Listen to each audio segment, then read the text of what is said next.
Hey there, I'm in Florida visiting my family for Easter weekend, but I wanted to make a quick video to tell you about a new project I'm working on. It's a course teaching animation and polished UI components using Framer Motion.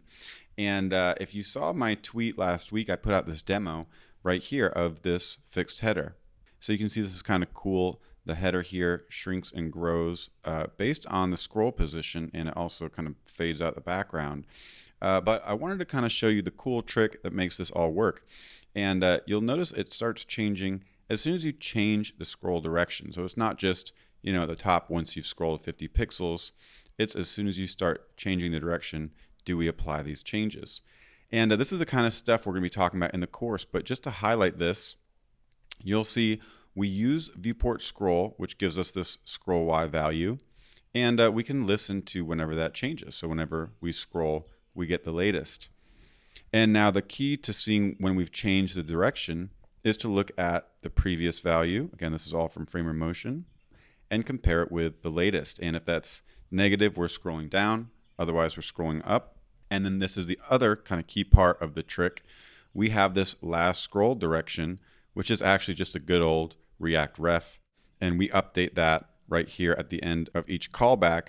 But that's what lets us tell if we've actually changed our scrolling direction from down to up, at which case we can kind of keep track of our pixels and then do our math down here. So I thought this was kind of a cool, neat little trick. In React, we always think about rendering as a function of state, and you have the given state, and you can use that to render the current UI, and you can rerun that every time.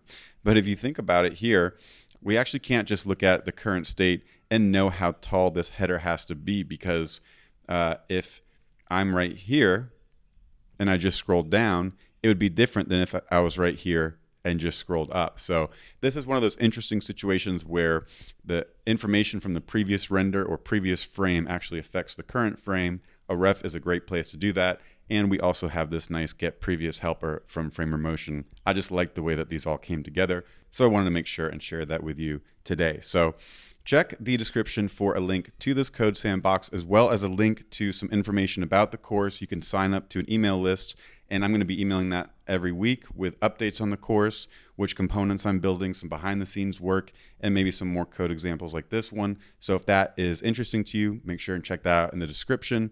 If you look at the code sandbox for this sticky header and have any questions, drop them in the comments below.